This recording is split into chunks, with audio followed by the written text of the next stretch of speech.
একদিন আম্মাজান আব্বাজানের পাশে রাতে শুয়ে শুয়ে গুনগুন করে কান্না করে। আব্বাজান বলে, বিবি কান্না করো কেন? মা বলে, আমার সন্তানের উপরে কষ্ট। কি কষ্ট? কয়, এক সপ্তাহ হইল আমার সন্তান আমারে আম্মু বলে ডাক দেয় না। কেন? বলে রাগ করছে। রাগ করলো কেন? কয়, আমি একটা অন্যায় দেখে ধমক দিছি, আমার সন্তান রাগ করে মা কয়ে ডাকে না। ঘরে এসে ভাত খাইয়ে চলে যায়, আমার চেহারা দিয়ে তাকায় না, মা বলিয়াও ডাকে। বাবা ডাক দিয়ে কয়, বিবি তুমি আরামে ঘুমাও, খানা খাও। সন্তান বুঝতে পাইরা হঠাৎ এসে তোমার কাছে মাপ চাইবে, তুমি কষ্ট নিও না। আম্মুজান কান্না করে কয়, রে স্বামী, যতবার খানার প্লেট আমি সামনে নেই, আমার খানার লোকমা ভেতরে যায় না। আমি যত চেষ্টা করি ঘুমানোর জন্য, আমার চোখে ঘুম আসে না। কারণ আমার ঘুম আর খানা থেকে ওই সন্তান আমাকে আব্বু বলে যদি ডাক দেয়, ওই সন্তানের একটা ডাক আমার কলিজাটা পর্যন্ত সিরিয়া যায়। আমার খানাও ভালো লাগে না, ঘুমও ভালো লাগে না। একটা সন্তান আম্মু কয়ে ডাক দিলে কলিজা ঠান্ডা হয়ে যায়। আল্লাহ কয়, রে গোলাম, তোর মা কতটা তোর জন্য আসে, তুই একটা ডাক দিলে মা কত খুশি। অথচ ওই মা মাত্র তোরে 10 মাস গর্ভে ধারণ করেছে। ওই মা তোরে নিয়ে কিছু কষ্ট করি এখন তোরে ভুলতে পারে না। আর আমি আল্লাহ তোরে যে সুন্দর চেহারা দিয়ে বানাইছি, আমি আল্লাহ তোরে এত সুন্দর কথা বলার কণ্ঠ দান করেছি, ওরে আমি আল্লাহ তোরে ডাক না শিখাইলে তুই ডাকতে পারতি না। আমি আল্লাহ তোরে এত সুন্দর চেহারা, এত সুন্দর কণ্ঠ দিলাম। আমি আল্লাহ তুই দুনিয়াতে যে কি খাবি, তোর আম্মা জান ওই খানা বানায় নাই। আমি আল্লাহ তোর জন্য পিওর দুধের ব্যবস্থা করলাম। দুনিয়ার মানুষ ফ্লাক্স বানায়, ফ্লাক্সে গরম পানি, গরম চা, গরম দুধ রাখে, 24 ঘন্টার বেশি গ্যারান্টি দেয় না। আর আমি আল্লাহ তোরে কত মায়া করে বানাইছি, তুই দুনিয়াতে যাওয়ার পরে কি খাবি? আমি আল্লাহ কুদরতের ফ্লাক্স বানাইয়া তোর মায়ের বুকে দুধের আয়োজন করেছি। এমন দুধ আমি দিলাম 24 ঘন্টা না, 2.5 বছর, 2 বছর পর্যন্ত মায়ের দুধ পান করবি। একটা সেকেন্ডের জন্য কখনো নষ্ট হবে না। তুই দুনিয়াতে আসো, তোর দাঁত নাই, কোনদিন তোর আব্বু আম্মু বলে না আল্লাহ ছেড়ে দিলাম দাঁত দাও না কেন? আমি সময় মতো দাঁত দিয়ে দিছি। তুই হাঁটতে পারো না, আমি হাঁটার শক্তি দিলাম। তুই মাকে বলতেই পারো না, মাকে ডাকতেও পারো না, তুই বাচ্চা। তোর এখন বুঝি শুধু কান্নার আওয়াজ। আর ওই কান্নার সাথে মায়ের সাথে একটা চুম্বুক লাগাই দিছি। কান্না দিয়া কখন কি চাও তোর মা ছাড়া কেউ বুঝে না। তুই কান্না করলেই মা বুঝে। এখন তুই কান্না দ্বারা শীত করতেছে, কাঁদা চাইতেছ। তুই কান্না করে এখন বাথরুমে যাবি, বলতে পারো না আম্মু বাথরুমে যাবো, শুধু কাঁদতেই আছো। মা বুঝতে পারছে তোর কান্নার দ্বারা তুই বাথরুমে যাইতে চাও। বাবা কয়, বাচ্চা কাঁদে কেন? ক্ষুধা লাগছে, খানা দাও। আম্মু কয়, না মাত্র 5 মিনিট আগে খানা দিয়েছি, সুজি খাওয়াইছি। কাঁদে কেন? আম্মু কয়, বাচ্চারা ঘুমের আগে কান্না করে, সেই কান্না এখন কান্না করতেছে ঘুমের জন্য, ক্ষুধার কান্না না। আল্লাহ কয়, তোর কান্না দ্বারা কি চাও? মা বুঝে, বাবাও বুঝে না। আমি আল্লাহ তোরে এত আদর করে বানাইছি, ও বান্দা তুই কথা বলতে পারতি না। আবার তোর মতো কত বান্দা বানাইছি, দেখ খানা মুখ দিয়ে খায় কিন্তু জবানে কোনো আওয়াজ নাই। আবার তোর মতো মানুষ বানাইছি একই লেভেলে, কিন্তু চোখ আছে, চোখের পাওয়ার নাই। ওরে বান্দা তুই যে সারা রাত দরজা জানালা বন্ধ করিয়া মোবাইল হাতে নিয়ে কবিরা গুনাহ দিয়ে তাকাও, জীবনটা গুনায় গুনায় কাটাইয়াছে, হারাটা নষ্ট করে ফেলেছো। ও বান্দা তোরে যদি আমি অন্ধ বানাইতাম, বল কেমনে নাচ গান দেখতি রে বাবা? এতদিন দেখছো, এখনো কি তওবা করবি না? ওয়াজের প্যান্ডেলে আসো, মসজিদে তোরে পাওয়া যায় না, আলেমের মজলিসে পাওয়া যায় না। ওরে তুই কই দৌড়াইতেছ রে গোলাম? ওরে দুনিয়ার পিছনে যারা দৌড়াওয়ালা, দুনিয়াও পায় না, আখিরাতও পাবে না। দুনিয়াতেও দেখো শান্তি নাই। যতদিন টাকা পয়সা হইছে, লাভ কি? বিল্ডিং বানাইছে, ঘুমাইতে পারে না। টাকা রেডি করছে, ব্যাংক জমা, টাকা খাইতে পারে না। এই দুনিয়ার কোনো লাভ নাই। ও বান্দা, আমি আল্লাহ তোরে এত আদর করে বানাইছি, তুই কি একবারও পারো না আমি আল্লাহকে একটা আল্লাহ বলে ডাক দিবি? যদি তুই আল্লাহ বলে ডাক দাও, তোর মায়ের থেকে আমি আল্লাহর 99 গুণ মায়া। তুই যদি জিহ্বাটা নাড়াইয়া একটা মুহাব্বতে ডাক দাও আল্লাহ, আল্লাহ বলে ডাকার বড় মায়া লেগে যায়।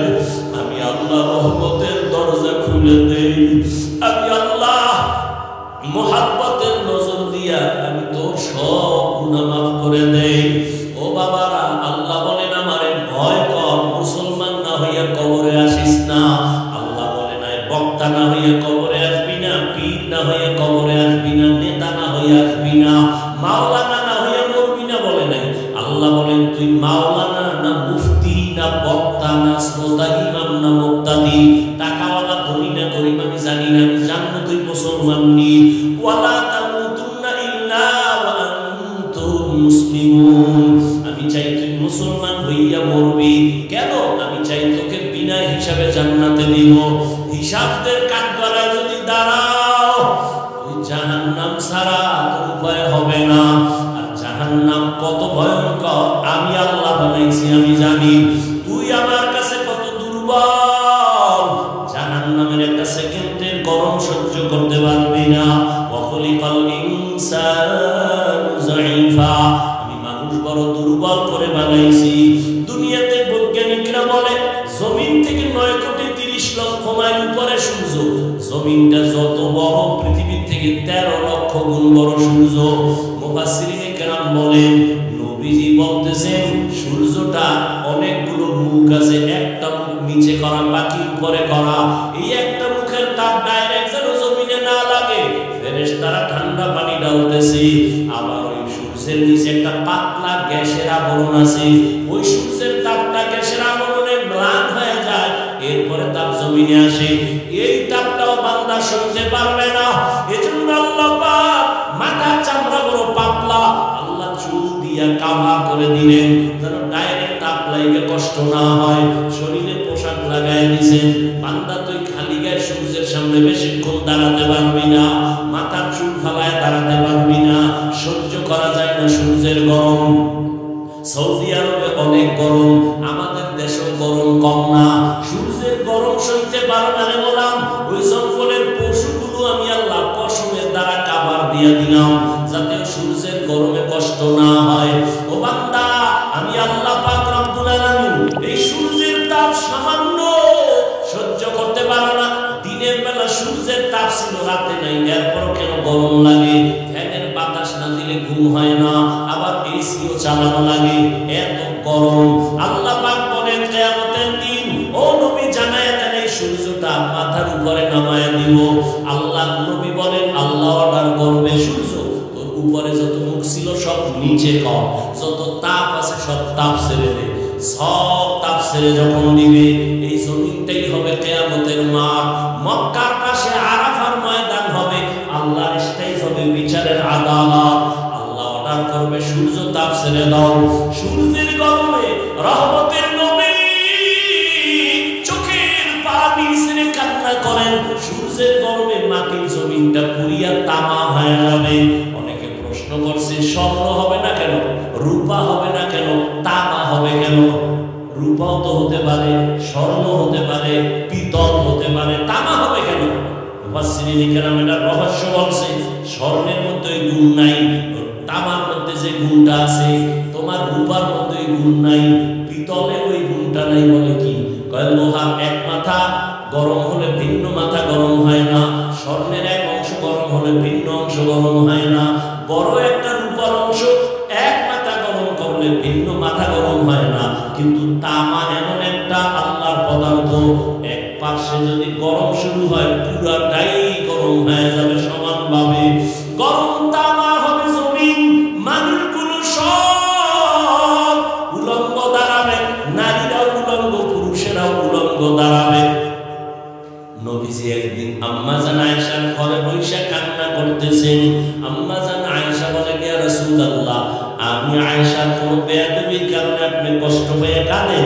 না না, তো কেন কাঁদেন? বলে, কিয়ামতের ময়দান যেদিন শুরু হবে আমার উম্মতের কেমন হালাত হবে সেই ভয়ে কান্না করতেছি। কি হালাত? আম্মা জানকে নবী বলেন, ও আয়েশা, কিয়ামতের ময়দানে সব উলঙ্গ দাঁড়াবে, সূর্যের গরম, আর একদিকে জাহান্নামের আওয়াজ, জাহান্নামের বড় বড় আওয়াজ দিবে। নবী বলেন হাসরের ময়দানটা থর থর করে কেঁপে উঠবে। আবার আল্লাহ রাগ হয়ে একটা আওয়াজ দিবেন, লিমানিল মুলকুল ইয়াউম লিল্লাহিল ওয়াহিদিল কাহ্হার। ও দুনিয়ার রাজা বাদশারা নেতারা বলো আজকের এই আদালতের রাজত্ব কার? আল্লাহ পাকের আওয়াজ এমন বিকট হবে কেউ জবাব না দিয়ে বেহুশ হয়ে যাবে। আল্লাহ নিজে জবাব দিয়ে বলবেন, মহা রাগে রাগান্বিত আল্লাহ। সূর্যের গরম, জাহান্নামের আগুনের আওয়াজ। নবী কান্না করে, আয়েশা এমন অবস্থা যখন হবে নবীদের কোনো গুনাহ নাই, তারাও কান্না শুরু করবেন। আদম নবী উম্মতের চিন্তা বাদ দিয়ে নিজের চিন্তায় কাঁদবেন। মুসা নবী কান্না করবেন, ইব্রাহিম নবী কান্না করবেন। সব নবীদের কান্না কি উপায় হবে? আজ আল্লাহ তো রাগ হয়ে গেলেন, একটা ঘোষণা দিয়ে দিলেন আজ আল্লাহ কঠিন রাগ। এখন আমাদের উপায় কি হবে? উম্মতেরাও পাগলের মতো দৌড়াবে, কোন নবীর কাছে গেলে একটু সুপারিশ পাবো। আদম নবীর কাছে যাবে, ফেরত চলে আসবে, পারবে না। মুসা নবীও ফিরাইয়া দিবেন, ইব্রাহিম নবীও ফিরাইয়া দিবেন। আম্মা জানা এসে বলেন, নবী তারপরে কি হবে? নবী বলেন, সর্বশেষ এই উম্মতগুলো আমি মুহাম্মদের তালাশ করবে। আম্মা জানা এসে বলেন, ইয়া রাসূলুল্লাহ আপনাকে কোথায় পাওয়া যাবে ওই দিন? নবী বলেন, ওই দিন আমি আল্লাহর আদালতের সামনে মাকামে মাহমুদ, আমি আল্লাহর সামনে কুদরতি ভাবে চোখের পানি ছেড়ে সিজদায় পড়ে কান্না করব। আল্লাহ আমাকে বলবেন, নবী কাঁদবেন না, মাথা উঠায় দাঁড়ান। আমি দাঁড়ানো মাত্র আল্লাহ আমার কান্না বন্ধ করে বলবে, যান আপনি বেঁচে বেঁচে গুনাহগার আপনার উম্মত যারা সব জান্নাতের পথে নিয়ে যান। নবী তখন আপনি কি করবেন? আমি আমার উম্মতগুলো ধরে ধরে জান্নাতের পথের দিকে নিব। আম্মা জানা আয়েশা বলেন, ওই উম্মত চিনবেন কি করে? মুসা নবীর উম্মত কোটি কোটি কোটি মানুষের ভেতরে, ঈসা নবীর উম্মত থাকবে, ইব্রাহিম নবীর উম্মত, দাউদ নবীর উম্মত, কেমনে চিনবেন? রহমতের নবী বলেন, আয়েশা আমার উম্মত যারা 5 ওয়াক্ত নামাজ ওযু বানাইয়া আদায় করবে, কিয়ামতের ময়দানে ওযুর জায়গাগুলো নূরের আলোতে চমকাইতে থাকবে। আমি নবী দেখে দেখে জান্নাতের পথে নিয়া কাউসারের সামনে লাইনে দাঁড় করাবো। আমি নবী নিজের হাতে কাউসারের পানি পেয়ালা ভরে ভরে দিয়া আমার উম্মতের পাক করায় বলবো, যাও জান্নাতের গেটে একটা ওয়েটিং রুম আছে, ওখানে বসো। আমি নবী না আসলে তালা কেউ খুলবে না, তালার চাবি আমার হাতে, যাও ওখানে গিয়ে বসো। আল্লাহর নবী এভাবে লাইনে পাক করাইতে করাইতে হঠাৎ দেখে একটা পর্দা পড়ে গেছে, মাঝখানের পিছনে আরো লোক আছে। নবী বলবেন, ও ফেরেশতা আমার উম্মত শেষ? কয় না, এখনো আছে। তো পর্দা দিলে কেন? নবীকে ফেরেশতারা বলবেন, ইয়া রাসূলুল্লাহ এই উম্মতগুলো আপনার, তবে সুন্নতের জবাই করেছে, নিজেও নামাজ পড়ে নাই, অন্য নামাজ পড়তো তাও পছন্দ করে নাই, নিজেও হালাল খায় নাই, অন্য হালাল খাইতো তাও পছন্দ করে নাই, নিজেও পর্দা করে নাই, অন্য পর্দা করতো তাও পছন্দ করে নাই, নিজেও জিকির করে নাই, অন্যরা জিকির করে পছন্দ করে না, নিজেও নবীর সুন্নাত মানে নাই, অন্য সুন্নাত অনুযায়ী চলতে গেলে তাও পছন্দ করে না। নবী বলেন, তখন আমি একটু রাগ হইয়া উম্মতের ভাগায় দিয়ে বলবো, সুবহান সুবহানিমান গায়রা মিন বাদি, ভেগে যাও রে উম্মত, আমি তোমাদেরকে উম্মত বলে স্বীকার করি না। ও নোয়াখালী, ও বাংলা বাজারের মা বোনেরা, ও যুবক বাবারা, বৃদ্ধ বাবাজিরা, কিয়ামতের ময়দানে যদি বেনামাজির কাতারে দাঁড়ান, কিয়ামতের ময়দানে যদি আমার নবী তারাইয়া দেয় আর ওই কাতারে পড়িয়া যায়, সাথে সাথে আমার আল্লাহ পাকের আওয়াজ, আল্লাহ বলবে জাহান্নামের ফেরেশতারা বেনামাজি ওই বেপরদাওয়ালাদের জাহান্নামের শিকল দিয়া বাঁধো। ওয়াসিকাল্লাযীনা কাফারু ইলা জাহান্নামা যুমারা হাত্তা ইযা জাউহা ফুতিহাত আবওয়াবুহা ওয়া ক্বালা লাহুম খাযানাতুহা আলাম ইয়াতিকুম রুসুলুম মিনকুম ইয়াতলুনা আলাইকুম আয়াত। জাহান্নামের শিকল লাগাইয়া এরপর লাইনে দাঁড় করাইবে গুনাহগার, ওদের বাম হাতে আমলনামা দিব, তবে সোজা হাতে গুনাহগারের আমলনামা দিবেন না। আল্লাহ তখন রাগ হয়ে অর্ডার দিবে, এই গুনাহগার বেনামাজির বুকের মাঝে ছিদ্র করিয়া বাম হাত ঢুকাইয়া পিঠের দিকে হাতটা বের করো। আল্লাহর অর্ডারে ফেরেশতারা সাথে সাথে গুনাহগার দিলে ধইরা বুকের মাঝে ছিদ্র বানাইয়া বাম হাত ঢুকাইয়া পেছনে নিয়ে যাবে। আল্লাহ তখন পেছনের হাতে আমলনামা দিয়া বলবে, ইকরা কিতাবাকা কাফা বিনাফসিকা আল-ইয়াওমা আলাইকা হাসিবা। এ গুনাহগার, দেখ আমলনামায় জীবনে কি করছো, অন্ধকারে কতটা গুনাহ করছো, সব এখানে লেখা আছে। তখন ফেরেশতারা বলবে, আল্লাহ এই বান্দার হাত পেছনে, আমলনামা পেছনে, চোখ তো সামনে, কেমনে পড়বে? আল্লাহ আবার রাগ হয়ে বলবে, ওই গুনাহগারের হাতটা ধরিয়া মোচড় দাও, মোচড় দিয়া পেছন দিকে ফিরাইয়া দাও। ও আল্লাহর বান্দারা, যদি তুমি মনে করো হুজুরদের কথা মিথ্যা, তাহলে তোমারও আযাব নাই, আমারও কোনো আযাব নাই। আর যদি বলো সত্য, আর সত্যতার দলিল তো কোরআনে আছে, হাদিসে আছে। আবার আল্লাহ কিছু নগদ দেখাইছেন। এই বাংলাদেশে কত কবরে আগুন দেখা গেছে, কত কবরে ধোঁয়া দেখা গেছে, আবার কত কবরের লাশ 30 বছর পর কাফনটাও তাজা পাওয়া গেছে। যত কবরের লাশ কাফন সহ তাজা, সব নামাজীদের লাশ। আর যত কবরে আগুন আর ধোঁয়া, সব হলো বেনামাজীদের লাশ। ও আমার কলিজার যুবক, স্কুলে পড়ো, কলেজে পড়ো, চাকরি করো, ব্যবসা করো, আমি তোমাকে একবারও বলি নাই তুমি আমার মতো পাঁচকল্লি লাগাও। আমি কওমি মাদ্রাসার সন্তান, তুমি স্কুল ছেড়ে কওমিতে যাও বলি নাই। আমি তাবলীগের লাইনের সন্তান, পীরের মুরিদ, তুমিও তাবলীগে যাও, পীরের কাছে যাও, একবারও বলি নাই। বরং আমি আশ্বাস দিয়ে গেলাম, রে যুবক, স্কুলে পড়ো, কলেজে পড়ো, দোয়া করিয়া যাই, ডাক্তার হইও, ইঞ্জিনিয়ার হইও, প্রফেসর হইও, একজন সফল ব্যবসায়ী হও, একজন সফল চাকরিজীবী হও, ডাক্তার হও, কোনো বাধা নাই, ইঞ্জিনিয়ার হও, কোনো বাধা নাই। তবে দাবি আমার বেয়াদব হইও না। তোমার ব্যবহারে কোনোদিন যেন মা বাবা কষ্ট না পায়, তোমার আচরণে কোনোদিন যেন তোমার শিক্ষক কষ্ট না পায়, তোমার ব্যবহারে কোনোদিন উলামায়ে কেরাম যেন কষ্ট না পায়। কারণ তুমি যদি মানুষের বরদোয়া নিয়ে আগাইতে থাকো, মা বাবার বরদোয়ায় তোমার পঙ্গু হইয়া মরা লাগবে, আর শিক্ষকের বরদোয়ায় তোমার বিদ্যা সব ধ্বংস হয়ে যাবে, উলামায়ে কেরামের বরদোয়া তোমার জীবনটা ধ্বংসের পথে চলে যাবে। ও আল্লাহর বান্দারা, তোমার লাইনে কত যুবক জীবনে মাদ্রাসায় পড়ে নাই, আলিফ বা তাও শিখে নাই, স্কুলে পড়ে, কলেজে পড়ে, 5 ওয়াক্ত নামাজ পড়ে, সত্য কথার সাক্ষী দেওয়া আসেনি। আর ওয়াজের দরকার নাই, তুমি নিজেরে জিজ্ঞাসা করো, তোমার মতো যুবক যদি স্কুল কলেজ জেনারেল লাইনে থাইকা নামাজ পড়ে, তুমি কেন পারো না? তোমার উপরে কি কারো মনের কষ্ট, অভিশাপ লাগছে না? আল্লাহ বেজার হয়ে গেল? তোমার মতো যুবকরা আবার police, BDR, doctor, professor, engineer, OC, DC, SP, 5 ওয়াক্ত নামাজির অভাব নাই। কলেজে লেখাপড়া করে দাড়িওয়ালা নামাজি যুবকের অভাব নাই। তুমি কেন পারো না রে বাবা? তোমার মতো যুবক রাস্তায় গাড়ি চালায়, নামাজ ছাড়ে না। তোমার মতো যুবক কৃষিকাজ করে, নদীতে মাছ ধরে, নামাজ বাদ দেয় না। বলো, তুমি কেন নামাজ পড়তে পারো না?